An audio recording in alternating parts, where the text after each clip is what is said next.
بسم اللہ الرحمن الرحیم۔ ایک صحابی رسول حضرت سعد رضی اللہ تعالی عنہ حضور اکرم صلی اللہ علیہ وآلہ وسلم کے پاس تشریف لائے اور عرض کیا، یا رسول اللہ، میرا کالا رنگ مجھے جنت میں جانے سے روک سکتا ہے؟ آپ صلی اللہ علیہ وآلہ وسلم نے فرمایا، کیوں، کیا بات ہے؟ اگر تو ایمان والا ہے تو تجھے جنت میں جانے سے کون روک سکتا ہے؟ عرض کیا کہ بات یہ ہے، میں غریب آدمی ہوں، میرا رنگ کالا ہے، میں بدصورت ہوں اور بنو سلیم کے اشراف میں سے ہوں۔ اب بات یہ ہے کہ مجھے کوئی لڑکی نہیں دیتا، میری عزت اور کالے رنگ کی وجہ سے کوئی میرے ساتھ رشتہ نہیں کرتا۔ آپ صلی اللہ علیہ وآلہ وسلم نے فرمایا، آج عمرو بن وہب رضی اللہ تعالی عنہ موجود ہیں۔ یہ مدینہ منورہ کے ایک کھاتے پیتے آدمی تھے، بڑے مالدار تھے، ان کی بیٹی بہت خوبصورت تھی۔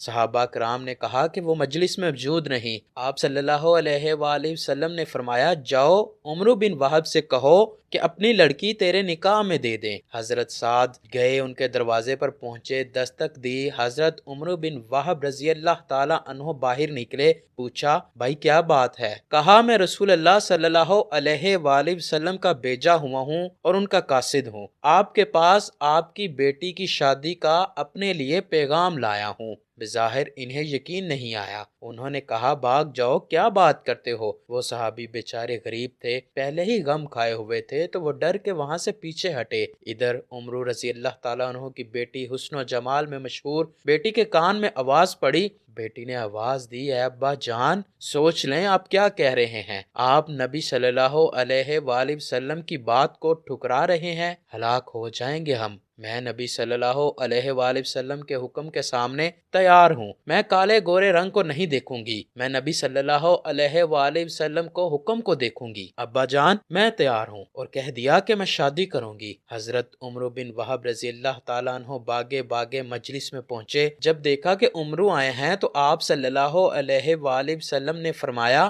کہ تو نے ہی اللہ کے رسول کی بات کو ٹھکرایا؟ عمرو رضی اللہ تعالیٰ عنہ نے عرض کیا، میرے باپ آپ پہ قربان یا رسول اللہ، خطا معاف فرمائیں، حکم کیجئے، کیا حکم ہے؟ فرمایا، اس سے اپنی بیٹی کی شادی کرا دو۔ عمرو نے عرض کیا، آپ نکاح پڑھائیں۔ آپ نے نکاح پڑھایا، 400 درہم حق مہر مقرر ہوا۔ آپ نے فرمایا، جاؤ سعد، لڑکی کو لے آؤ۔ کوئی بارات وغیرہ تو ہوتی نہیں تھی، فرمایا، ساتھ جاؤ اور بیوی کو لے آؤ۔ عرض کیا، یا رسول اللہ، میرے پاس تو 1 درہم بھی نہیں، میں 400 کہاں سے لاؤں گا؟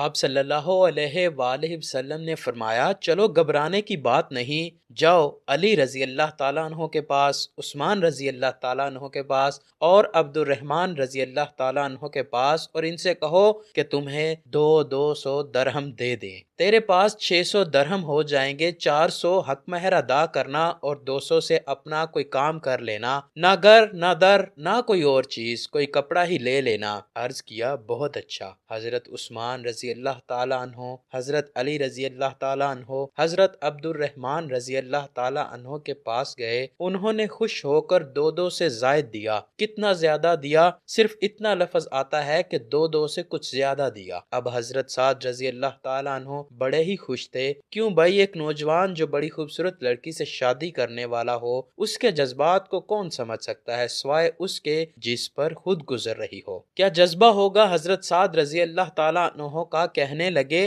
لڑکی کو لینے میں بعد میں جاؤں گا، پہلے تو کچھ سودا بازار سے خرید لوں، 400 تو مہر میں گیا، باقی کا کیا کروں؟ کچھ کا کپڑا، کچھ کا کھانے پینے کا سامان خرید لوں گا تاکہ میرا کچھ کام چل سکے، گھر کی مشکل حل ہو سکے۔ جب بازار میں داخل ہوئے تو ایک آواز کان میں پڑی، اے اللہ کے دوستو، اللہ کے راستے میں نکلو۔ بس یہ سننا تھا، حضرت سعد رضی اللہ تعالیٰ عنہ کے قدم زمین پر ہی جم گئے، سارے جذبات، سارے احساسات کو ایک بول نے نکال کے اللہ اور اللہ کے رسول کی محبت کو ڈال دیا۔ کوئی ہے ایسا ایمان والا کہ جو اتنے بڑے جذبات کو اللہ اور اللہ کے رسول کی خاطر قربان کرے؟ آسمان پر ایک بار بھرپور نکاح ڈالی اور یوں کہا کہ اے زمین و آسمان کے رب اللہ اور اے محمد صلی اللہ علیہ وآلہ وسلم کے رب، میرا یہ مال اب شادی پر نہیں لگے گا، میرا یہ مال وہاں لگے گا جہاں تو بھی راضی اور تیرا رسول بھی راضی اور مسلمان بھی راضی ہو جائیں۔ نہ شادی یاد رہی، نہ رات کا وصال یاد رہا،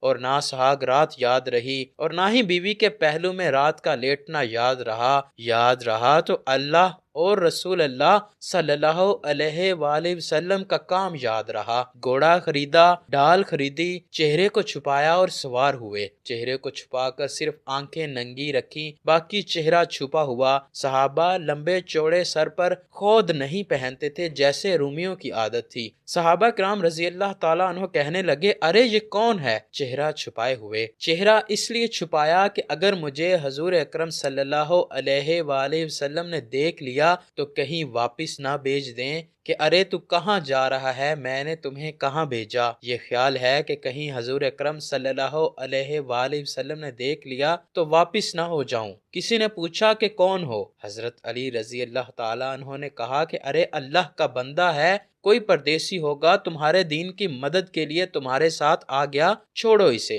اب جو ہوئی ٹکر اور میدان جہاد میں اترے اور لڑتے لڑتے حضرت سعد کے گھوڑے کو جو تیر لگا اور گھوڑا الٹ کر گرا اور گر کر مر گیا۔ حضرت سعد بھی ساتھ ہی گرے، جلدی سے اٹھے اور جلدی جلدی اپنے بازو اوپر چڑھائے۔ حضور اکرم صلی اللہ علیہ وآلہ وسلم نے بازوؤں کو دیکھا اور ان کے کالے کالے بازو جب باہر نکلے تو آپ صلی اللہ علیہ وآلہ وسلم نے دیکھا اور فرمایا کہ تو مجھے سعد نظر آتا ہے۔ عرض کیا میرے ماں باپ آپ پہ قربان ہو جائیں، میں سعد ہوں۔ آپ صلی اللہ علیہ وآلہ وسلم نے فرمایا، خوشخبری لے، تو جنتی ہو گیا، تو خوش بخت ہو گیا۔ بس ان کو اس کا سننا تھا کہ چھلانگ لگائی مجمع میں، یہاں تک کہ مجمع سے آواز آئی، یا رسول اللہ، سعد شہید ہو گئے۔ حضور اکرم دوڑے گئے اور حضرت سعد رضی اللہ تعالیٰ عنہ کے سر کو اپنی گود میں رکھا اور آنسوؤں کی لڑی سعد رضی اللہ تعالیٰ عنہ کے خون کو پونچھ رہی تھی۔ حضور اکرم صلی اللہ علیہ وآلہ وسلم کے آنسو سعد رضی اللہ تعالیٰ عنہ کے چہرے پر گر رہے تھے اور آپ فرما رہے تھے کہ اے سعد، تیری خوشبو اللہ اور اللہ کے رسول کو بہت پیاری ہو چکی۔ اے سعد، تو اللہ اور اللہ کے رسول کو بے انتہا پیارا ہو چکا ہے۔ رو رہے ہیں۔ روتے روتے آپ صلی اللہ علیہ وآلہ وسلم نے منہ پھیرا اور فرمایا، رب کعبہ کی قسم، سعد حوض کوثر پر پہنچ گئے۔